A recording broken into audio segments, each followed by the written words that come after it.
Hello, my name is Matthew, and I just read The Adventure of the Red Circle by Sir Arthur Conan Doyle. This is a part of my read along series and book club with Steve Donahue. We're reading murder mysteries in the month of March, and we're reading all of the Sherlock Holmes short stories. And The Adventure of the Red Circle has a fantastic beginning and an equally fantastic ending. The final moment. Uh, the mystery as it starts unfolding wasn't necessarily my favorite, but the introduction to the mysterious events and the premise I absolutely loved. So it begins in a slightly unusual way. It's mid conversation, so we're in the apartment. You typically the person bursts in the door to find Sherlock and say, "I have this mysterious case." In this one, it's a woman. Her name is Mrs. Warren. She's already sitting down in the apartment and had already started telling Sherlock about her singular experience. And it begins with Sherlock dismissing the case, being bored, saying that he's very busy. It's not a very interesting case, and beginning to dismiss her. And there's a great moment. He says, I'm very busy," and then he turns to his scrapbook, and it's his scrapbook where he keeps documents of his investigations and cases and things like that. But to have a harried person, this older woman, come at her wits' end, trying to plead her case, and to have Sherlock say, "Well, I'm very busy with my scrapbook." So the case, the mystery,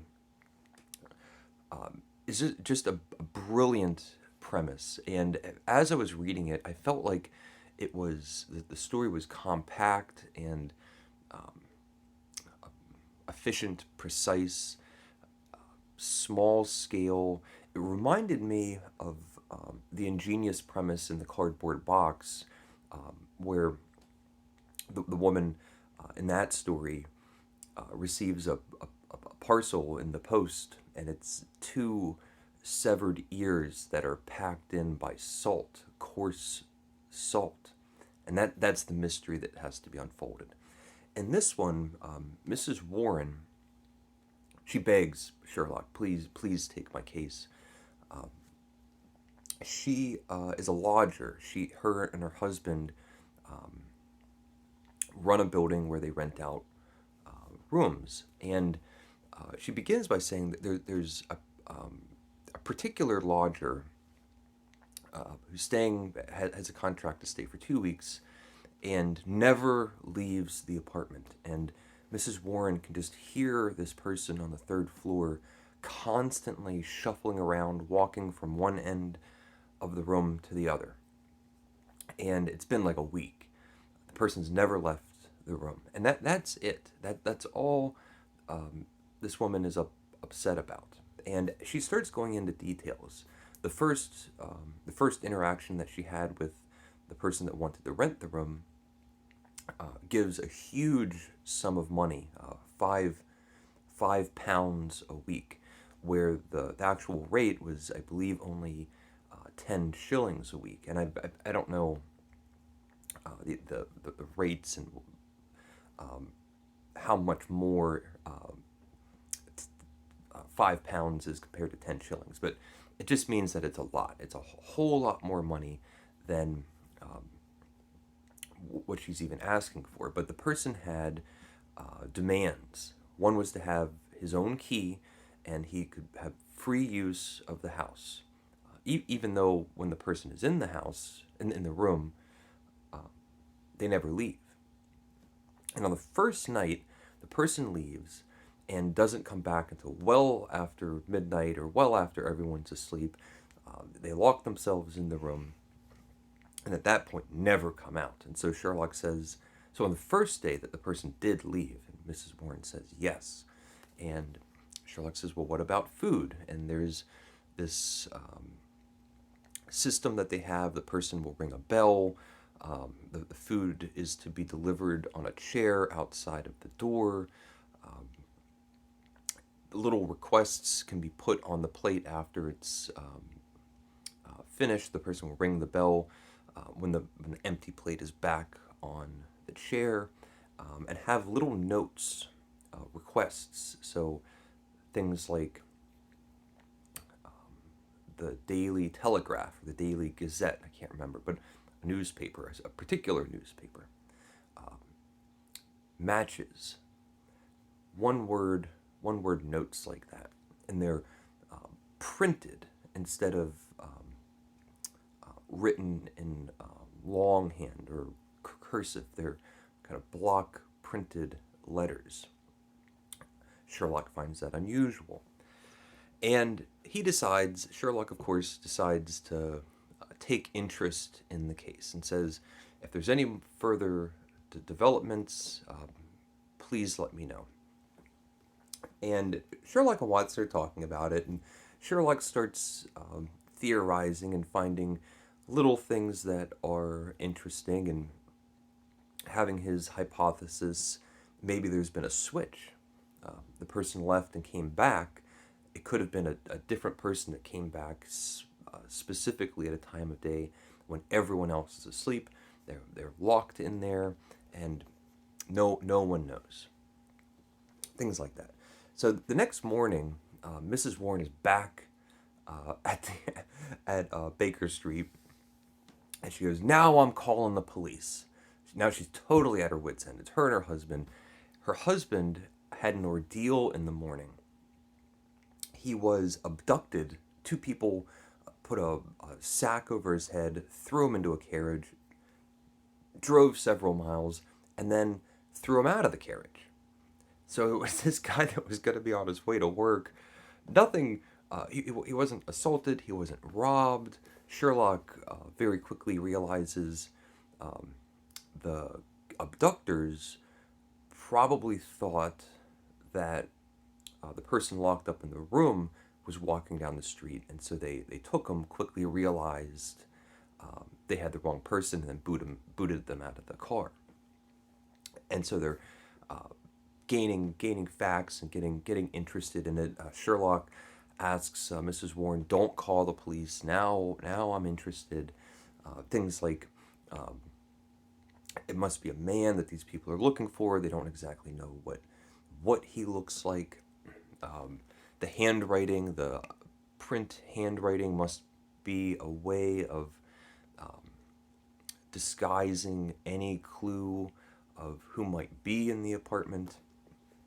Sherlock and Watson go there, and they're hiding in the hall in a closet or a nook or something, and they have a mirror properly placed at a certain angle that when the meal is placed on the chair, the person in the room rings for their food.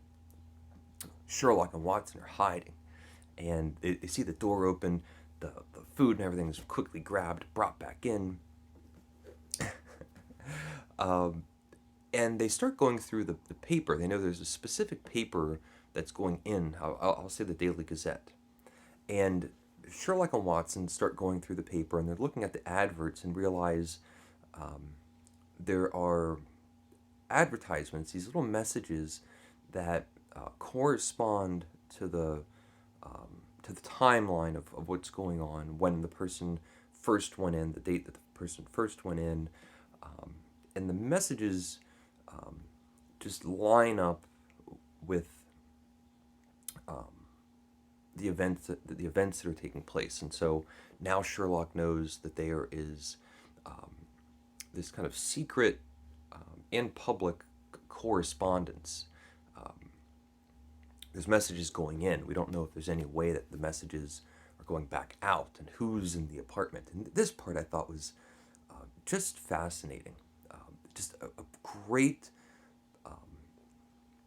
small-scale mystery. Who's the person in there? Is it the same person that went in? Why was there an abduction?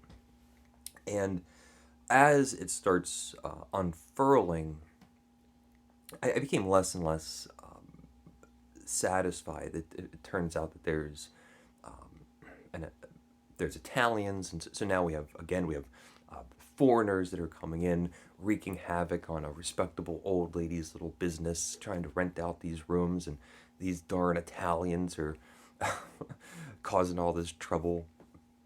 And it involves people, these characters that are in Italy, and then they go to America, and then they go to England, and there's a whole story that comes out, and it gets um, bigger and bigger and bigger. Now we're on multiple continents, and um, it turns out that it's this great big thing.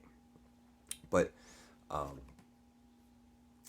Sherlock and Watson realize that there's going to be um, a secret communication from the room that the person is in, secretly hiding, never coming out, and the building across the street, and the windows of each building from one end of the street to the other match up, and you can use candles to have um, a code sent over. And so they're reading the code, they decipher it. Sherlock deciphers it, figures out it's an Italian, so there's an Italian person over there talking to an Italian person over there, and the messages are just repeating these very alarming words, just saying danger, danger, danger. And then there's another one, danger, danger. And in the middle of the candlelight flickering back and forth to convey the code, it cuts off. And so Sherlock realizes something is afoot. And so these attackers that are after either the person that's in the room or the person that's supposed to be in the room have discovered the adjacent, or the room that's on the other side of the street. Well, they run over there. Sherlock and Watson run over there, and they encounter what was his name, Gregory, the one of the inspectors from Scotland Yard, and another inspector that they know. They're on this case too about the Italians and being involved in the Red Circle, which is this big gang or cult and all that. And they run into Sherlock and they go, "We're happy that you're here, but how on earth did you get here?" Like a total mystery, because they're following sort of a very big, brassy, high stakes criminal investigation. Sherlock is there because of a harried woman that rented out an apartment to someone that's not coming out of their room. So, two totally different angles to get to this encounter and the room that they're about to go in. I just love that. The whole explanation, we get the backstory with the Italians. Um, I think the whole story could have been a little bit smaller, I suppose. They go in, there's a dead body, the other person's missing. Everyone that's gone in and out since they had been there, they didn't recognize, all this stuff. Sherlock sends over a message to the girl on the other side of the street. She comes over, she tells her story,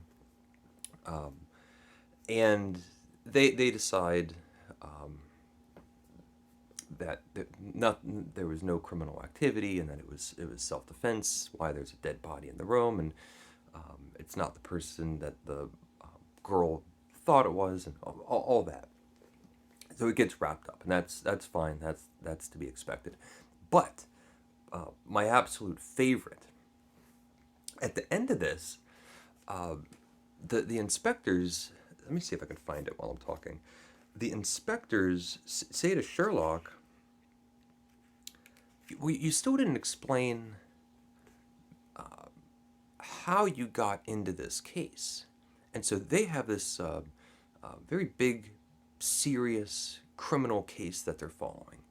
And it looks like by magic, Sherlock has made all of these amazing deductions. But instead of saying, a harried woman came to my apartment asking about a person, this trivial case that is not nearly at the scale or in the intrigue that Sherlock is known for. Instead of just saying, he gives this enigmatic.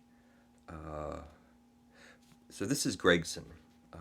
But what I can't make head or tail of, Mr. Holmes, is how on earth you got yourself mixed up in the matter. So Sherlock. Education, Gregson, education. Still seeking knowledge at the old university. Well, Watson, you have one more specimen of the tragic and grotesque to add to your collection. By the way, is it not 8 o'clock and a Wagner night at Convent Garden? If we hurry, we might be in time for the second act. And so he blows it off completely. He goes, oh, education. I'm always at the old university. And quickly followed by, Watson, let's get out of here. And they just hurry off screen. I love that. So there was a lot that I really enjoyed about the story. Again, a great mystery. When it starts getting solved and we get the explanations, not necessarily my favorite, but a few moments that just floored me. So that is, what is it called? The Adventure of the Red Circle by Sir Arthur Conan Doyle. Please let me know if you've read it. Thank you for watching. Please leave a comment if you would like, and take care.